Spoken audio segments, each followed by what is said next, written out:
Congrats on your retirement, D. Thank you. And congrats. Now, unfortunately, reality is coming to me now. What's your big plans? What are you going to do? You know, I keep telling Sue I thought I was going to have all this time to do all these things. I'm more busy now. So if I give you any advice, play as long as possible. We'll see. We'll get to 10 years. Then we'll think about it. It's a 10 years. What happens when a rookie phenom steps into a Zoom call with two WNBA legends and flips the script on everything you thought you knew? That's exactly what Caitlin Clark pulled off during her no-holds-barred interview with Sue Bird and Diana Taurasi on April 6th, 2025 during the NCAA Finals. The basketball world's still reeling, and for good reason. Clark didn't just join the conversation, she owned it, dishing out wit, clapping back at rumors, and proving she's ready to dominate. So what went down that's got everyone talking? And what it was like to play against D. Well, I was saying, that game in Phoenix, because we only played in Phoenix one time, and it was before Olympic break. Obviously, we had All-Star there too, but it was a great game. Honestly, I'm pretty sure we were down 10 or 15 and came all the way back and won. That was our first win versus a team that was above 500. So thank you. Let's rewind to a year ago. Diana Taurasi, the WNBA's sharp-tongued vet, stared into a camera and dropped a line that lit the internet on fire. Reality is coming. It was April 2024, and she was talking about Caitlin Clark, then still tearing up college hoops. Taurasi warned that the leap from 18-year-old opponents to pro ball's grown women would humble the Iowa star. Fans took it as a challenge, trolls ran wild, and the narrative was set. Clark was walking into a league ready to eat her alive. Fast forward to 2025, and that reality comment? It's aged like milk. Clark didn't just survive her rookie year, she crushed it, and this interview was her victory lap. Please welcome to the show, Caitlin Clark. Caitlin, did you ever think you'd be back? Cheers. Excited to be back. Don't worry. I got this nice throwback Gatorade can. Well played. It takes you a couple games to get used to. I think her poise, that's something you need coming into the W. It all hits you so fast. Is you're moving to a new city, you're trying to understand new teammates, you have a new coach, while you're trying to live up to all. From the second she popped onto the Zoom screen, Clark was in control. No shy rookie vibes here. She smirked, she jabbed, she charmed, all while sipping from a cup that screamed she was having too much fun. Sue Bird and Diana Taurasi, legends in their own right, couldn't keep up with her energy. When Clark congratulated Taurasi on her retirement, the Mercury icon flipped her own words back with a laugh. Unfortunately, reality is coming to me now. The internet exploded. Clark's subtle nod and confident grin said it all. This wasn't just banter, it was a statement. She'd faced the grown women and come out on top, and Taurasi knew it, but that was just the warm-up. I got 6 too. I had 2 my whole career. Hey, you got a couple too. I can see it. Yeah. Oh, wow, Sue. You're so perfect. That's good. Okay, Caitlin, over under technicals. The refs love me. I'm going 4.5. Over Caitlin, under. This is turning into a little bit of a blowout. A little bit of. Oh my God. We are going to take a look at some memories. Caitlin versus D in the All-Star game in Phoenix, as Diana likes to call it, the ultimate. That's the setup game. Yeah. I took my ass to the back and chilled out, and my team got the win, and we went from there. But How I many had to make. did you get last year? Say that again, Caitlin.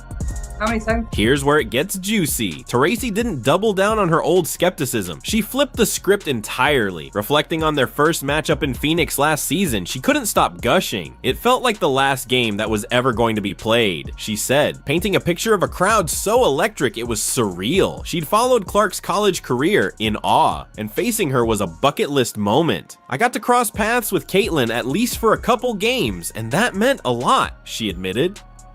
Clark fired back with her own memory. Down 15, her fever stormed back to win, a gritty triumph over a team above .500. The respect was mutual, but the edge, that was all Clark, and what happened next would shock everyone. There's a lot of other shit going on that players are like, this ain't where I want to be. Over there? Yeah. Yeah. Some new shit. You want to be like her or you want to be like me? This is your choice this year. This is your choice. It's like the I'll be in angel the of the middle. devil. I'll be in the middle. Don't worry. In the middle. Thank you. Perfect. All right, guys, I don't know if you saw, but We're 4.5. Under. I'm going over 2. I already told. No I already way. told No way. Yeah, 2. Nice. 2. And it's more games.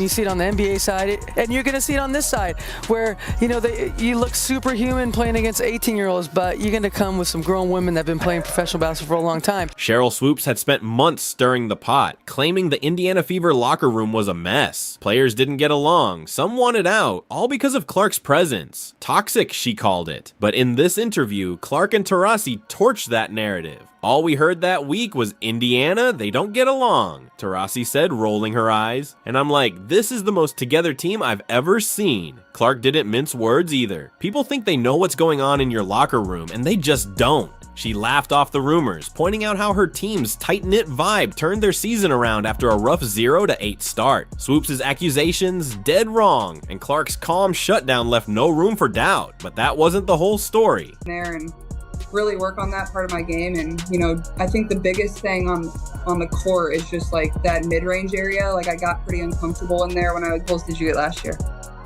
So last year, I think I think the limit is 7, and it's you 7, get suspended. Yeah. You got 6. I got 6. Set up. You guys are all None loose. of you guys. You guys are all loose. Smile. I was having fun. I had a great time. I had a great time. Yeah, look at my Sue. cup in my hand. I didn't really have any floater. I didn't like taking the mid-range jump shot, so just getting more comfortable, like when I get my feet kind of into the paint, and honestly trying to just... D loves refs and technicals and ejections. Here's the time Diana got ejected and sent me this photo. For myself, facing his teams, like they always had some of the best scouts against me. Like you can tell how smart he is. Yeah. Like, he understands the game. He's coached against so many. How does he do that? I've been trying to do that for 20 years. AI is getting out of control. Come on. But then came the truth. She admitted she spent Clark's got bigger things on her mind, like the Fever's revamped roster for 2025, new head coach Stephanie White's leading a squad stacked with vets like Natasha Howard and Dwana Bonner, sharpshooters like Sophie Cunningham, and defensive beasts like Sydney Colson.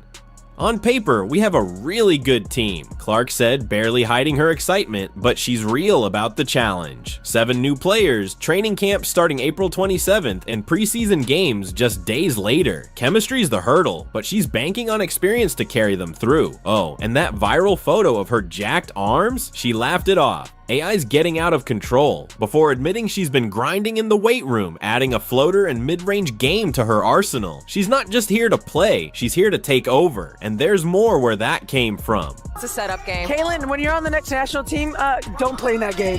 It's the ultimate setup. It's a setup. Caitlin and you know, our teams play against each other. It really was an amazing moment. And you talked about how Camp, I think, on the 27th, and then like we have a back-to-back of preseason games on May 3rd and May 4th. So it's one of the hardest things for you as a pro now, just seeing all the narratives like that one, that your team didn't get along. Following Caitlin for so long and been watching her college career just in awe, and to be on the court, and you know, the first game was in Phoenix, and it felt like Then there's Paige Buchers, the UConn star set to go number 1, won in the 2025 draft. Clark didn't hesitate to give her props. Her poise, that's something you need coming into the W, she said, praising Buchers' calm under pressure and killer mid-range skills. She'll fit right in, Clark predicted, already eyeing their future matchups with the Dallas Wings. She even threw in a cheeky demand, move all their games to American Airlines Center because Buchers has that type of draw. It's rare to hear a star hype up the next big thing so openly, but Clark's confidence doesn't waver. She's ready to share the spotlight or maybe steal it, and what happened next would have everyone cracking up.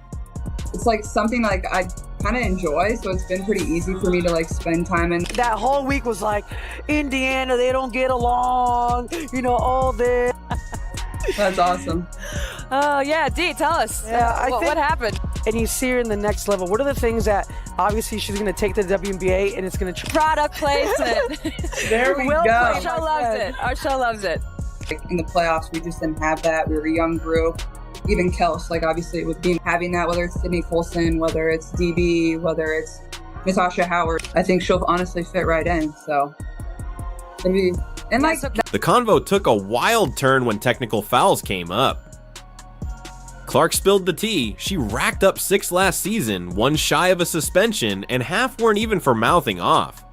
I got 2 for slapping the stanchion of the hoop, 1 for accidentally hitting someone in the eye, she deadpanned. Taurasi, no stranger to ref drama, grinned as she set an over-under at 4.5 for Clark's 2025 Techs. Both she and Bird took the over without blinking. I promised my coach 2. Clark shot back, but the odds? Not in her favor with a longer season ahead. Taurasi shared her own ejection story, 2 quick texts, and a trip to the locker room, while Bird bragged about her perfect 2-tech career, earning sarcastic jabs from both. It was chaos, it was hilarious, and it showed Clark's fire hasn't dimmed. But there's one last twist. Sure, I am a coached team. What kind of beast? Yes, and I'm like, great. And then I'm like, this is the most together team I've ever seen. Is that 94 feet, but then he just always has an answer, has different people, and I think that's one of the best things about him. Like, he has one game plan, but then he has something in his back pocket. Last game that was ever going to be played, there was such anticipation. We needed some time. We were a young group, and we figured it out in that leadership in the locker room. So I'm excited that I had a floater to my game and, finishing through contact, hitting somebody in the eye. So half of mine, all that matters. And honestly, she'll be able to bring those type of fans in. Remember the WNBA All-Star Game last year? Taurasi called it the ultimate setup for rookies like Clark, a trap where vets flex their muscle. Clark just smiled, cup in hand, and quipped, "I had a great time." It was a full circle moment, legends ribbing the newbie who'd already beaten them at their own game. The chemistry between Clark, Bird, and Taurasi was undeniable, a mix of respect and playful shade that turned the interview into gold. As Sue and Diana wished her luck, you could feel the shift. Clark's not just part of the WNBA's future, she's driving it, and that's not even the wildest part. People in the fever, we're like, y'all. That's not my point. No. What are we for? I know we're playing there, one of our games. Hopefully the other one gets moved too. We have a small place, It's loud. Honestly, they should move every game to when they do. They're going to do it really well. And also, I think act in little things like that, but I think it's something you kind of just become used to. It's people think they know. Just Stephanie White, you added Natasha Howard, who knows what's going on inside of your locker room, and they just don't at the end of the day. Got tossed. Got tossed. From the locker room. Oh my gosh, you got really good players, and there were games. That arena's fun to play in too. It's a small thing, and that's just life. We all went through it. Of course. Everybody's a little bit easier on our team out, but yeah, it was really fun, honestly. For the third quarter, it was time to go home. So for us to say, we know there's a process to ignore it, deal with it. To me, that meant a lot. You're ready to compete now, which is easy. Even though it's not true. What does that make you feel like? Then obviously your coaching staff, and that's Sophie Cunningham.